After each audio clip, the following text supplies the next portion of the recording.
നമസ്കാരം. 2.5 വർഷം മുമ്പ് പോപ്പുലർ ഫ്രണ്ടിന് സംഭവിച്ചത് എന്താണോ അത് തന്നെയാണ് പോപ്പുലർ ഫ്രണ്ടിന്റെ മറ്റൊരു രൂപമായ SDPI എന്ന സോഷ്യൽ ഡെമോക്രാറ്റിക് പാർട്ടിക്കും സംഭവിക്കുന്നത് എന്ന് വ്യക്തമാണ്. അന്നത്തെ അതേ ലക്ഷണങ്ങൾ തന്നെയാണ് ഇപ്പോഴും അന്വേഷണ സംഘങ്ങൾ സൂചിപ്പിക്കുന്നത്. അന്ന് ഇതിനേക്കാൾ രൂക്ഷമായിരുന്നു സംഗതി എന്ന് മാത്രം.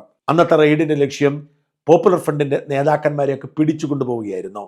അതുകൊണ്ട് തന്നെ അവരെ കൊണ്ടുപോകാൻ പ്രത്യേക സൈനിക വിമാനം കരിപ്പൂർ വിമാനത്താവളത്തിൽ ലാൻഡ് ചെയ്തതിന് ശേഷമായിരുന്നു ഓപ്പറേഷനു വേണ്ടി ഉദ്യോഗസ്ഥ വൃന്ദം യന്ത്രത്തോക്കേന്തി ഇറങ്ങിയത്. എന്നാൽ ഇക്കുറി ഒരു നേതാവിനെ കസ്റ്റഡിയിലെടുക്കാൻ തീരുമാനിച്ചുള്ളൂ. അത് ദേശീയ അധ്യക്ഷൻ MK ഫൈസിയാണ്. ഫൈസിയെ 2 ദിവസം മുമ്പ് കസ്റ്റഡിയിലെടുത്തു.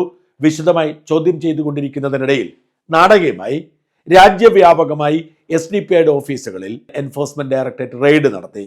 പ്രധാനമായും കേരളത്തിലെ 2 ഓഫീസുകൾ, തിരുവനന്തപുരത്തെയും മലപ്പുറത്തെയും ഓഫീസുകൾ. ഈ 2 ഓഫീസുകളാണ് കേരളത്തിൽ SDPIയുടെ ഏറ്റവും പ്രധാനപ്പെട്ട ഓഫീസുകളായി പ്രവർത്തിക്കുന്നത്. ചെന്നൈ, ബാംഗ്ലൂർ, ഡൽഹി, താനെ, ആന്ധ്രാപ്രദേശ്, കർണാടക, ജാർഖണ്ഡ് ഈ സംസ്ഥാനങ്ങളിൽ ഓഫീസ്. ഇത്തരം ഓഫീസുകളിലാണ് ഇന്നലെ റെയ്ഡ് നടന്നത്. ഒരേ സമയം SDPIയുടെ 12 ഓഫീസുകളിൽ റെയ്ഡ് നടന്നു.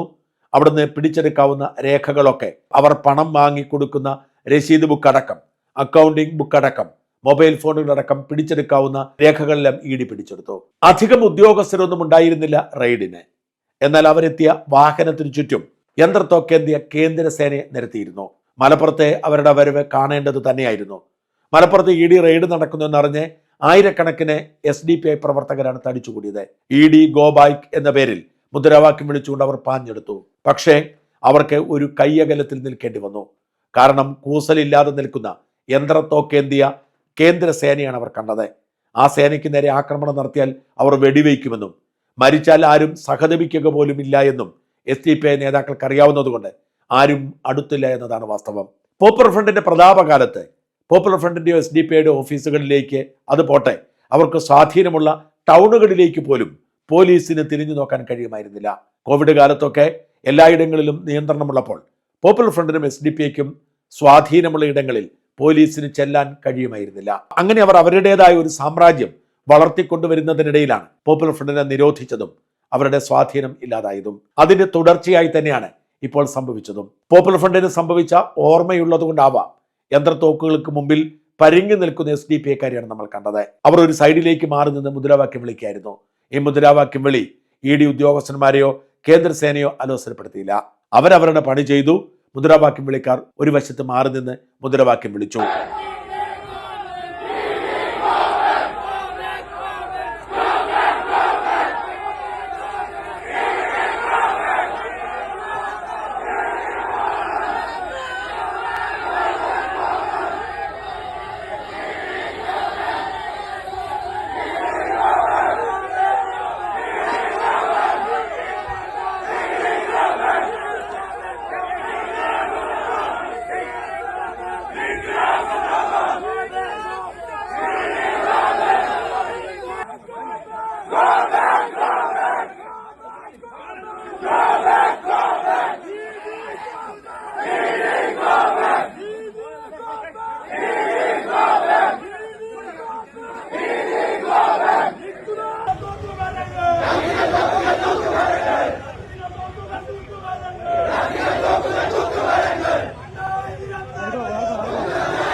SDPIയുടെ പ്രതിഷേധമൊക്കെ കേന്ദ്ര ഇന്റലിജൻസ് ബ്യൂറോ അപ്പോൾ തന്നെ വീഡിയോയിൽ പകർത്തുന്നുണ്ടായിരുന്നു. ഈ പ്രതിഷേധം വാസ്തവത്തിൽ SDPIക്ക് കൂടുതൽ പാരയായി മാറാനാണ് സാധ്യത. കേന്ദ്ര അന്വേഷണ ഏജൻസികളുടെ അന്വേഷണത്തെ തടസ്സപ്പെടുത്താനും അവർക്കെതിരെ മുദ്രാവാക്യം വിളിക്കാനും SDPI ആവേശപൂർവ്വം കാണിച്ച ഈ ശ്രമം അത് വാസ്തവത്തിൽ അവർക്ക് വിനയായി മാറും. ഇതിന്റെ വിശദമായ റിപ്പോർട്ട് കേന്ദ്ര ആഭ്യന്തര മന്ത്രാലയം ചോദിച്ചിട്ടുണ്ട്. എവിടെയെങ്കിലും എന്തെങ്കിലും പ്രതിസന്ധി ഉണ്ടായോ, എന്തെങ്കിലും തടയിലുണ്ടായോ എന്നാണ് പ്രധാനമായും അന്വേഷിച്ചത്. ഏതെങ്കിലും തരത്തിൽ എവിടെയെങ്കിലും അന്വേഷണ ഉദ്യോഗസ്ഥന്മാരെ തടയാൻ ശ്രമിച്ചാൽ അപ്പോൾ തന്നെ വെടിവെക്കാനുള്ള അനുമതിയോടെയാണ് വാസ്തവത്തിൽ കേന്ദ്രസേന യന്ത്രത്തോക്കുമായി എത്തിയത്. അത് തിരിച്ചറിഞ്ഞു തന്നെയാണ് അവർ പിൻവലിഞ്ഞ് നിന്നതും. പോപ്പുലർ ഫ്രണ്ടിന്റെ ഓഫീസുകളിൽ റെയ്ഡ് നടക്കുമ്പോഴും ഇത്തരത്തിൽ പ്രതിഷേധം രൂപപ്പെട്ടിരുന്നു. എന്നാൽ പ്രതിഷേധക്കാരിയൊന്നും പിന്നീട് കണ്ടില്ല. അതേ വഴി തന്നെയായിരിക്കും SDPIക്ക് എന്ന് വ്യക്തമായിട്ടുണ്ട്. കഴിഞ്ഞ ഒരു 6 മാസം കൊണ്ട് SDPIക്ക് സമാനതകളില്ലാത്ത വളർച്ചയാണ് രാജ്യത്തുണ്ടായത്. മുസ്ലിം ലീഗിന് പോലും SDPIയെ തള്ളിപ്പറയാൻ കഴിയാത്ത വിധത്തിൽ SDPI കേരളത്തിലും വേരൂന്നി. ജാർഖണ്ഡിലും ബീഹാറിലും പശ്ചിമ ബംഗാളിലും ഉത്തർപ്രദേശിലുമൊക്കെ SDPI അതിശക്തമായ വേരുണ്ടാക്കി. ഇത് തിരിച്ചറിഞ്ഞിട്ടാണ് SDPIയെ പൂട്ടിക്കെട്ടുക എന്ന ലക്ഷ്യത്തോടെ പോപ്പുലർ ഫ്രണ്ടിന്റെ സാമ്പത്തിക സഹായം കൈപ്പറ്റി എന്ന തരത്തിൽ അന്വേഷണവുമായി ED മുമ്പോട്ട് പോകുന്നത്. EDയുടെ കേസ് മാത്രമല്ല, NIAയുടെ കേസും ഏറെ വൈകാതെ ഉണ്ടാവുമെന്നും SDPI നിരോധിക്കപ്പെടുമെന്നും തന്നെയാണ് റിപ്പോർട്ടുകൾ. എന്നാൽ ഇതൊന്നും തങ്ങളെ ബാധിക്കില്ല, ഇത് കേന്ദ്ര ഫാസിസ്റ്റ് ഭരണകൂടത്തിന്റെ വംശീയതയാണ് എന്ന് പറഞ്ഞ് SDPI സംസ്ഥാന ഘടകം രംഗത്ത് വന്നിട്ടുണ്ട്.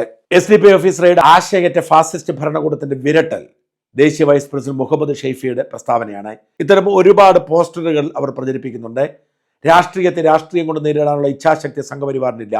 SDPI ഉയർത്തുന്ന രാഷ്ട്രീയത്തെ നേരിടാനുള്ള സൈദ്ധാന്തിക അടിത്തറയില്ലാത്തതിനാൽ BJP അന്വേഷണ ഏജൻസികൾ ഉപയോഗിക്കുന്നു. PK ഉസ്മാൻ, സംസ്ഥാന ജനറൽ സെക്രട്ടറി, SDPIയുടെ പ്രസ്താവനയാണ്.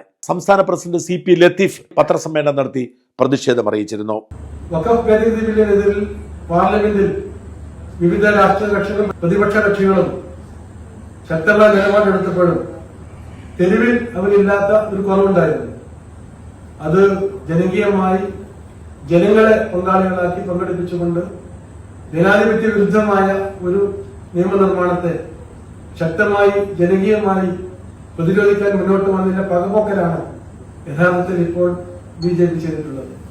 അല്ലാതെ ഇന്ന് പറഞ്ഞു കേൾക്കുന്ന യാതൊരുവിധ ആരോപണങ്ങൾക്കും ഒരു സത്യവുമായി അത് ബന്ധമില്ലാത്തതുമായി രാഷ്ട്രീയ പകപോക്കൽ മാത്രമാണ് ഈ അറസ്റ്റിനും റെയ്ഡിനും പിന്നിലുള്ളത് എന്ന് വ്യക്തമാണ്.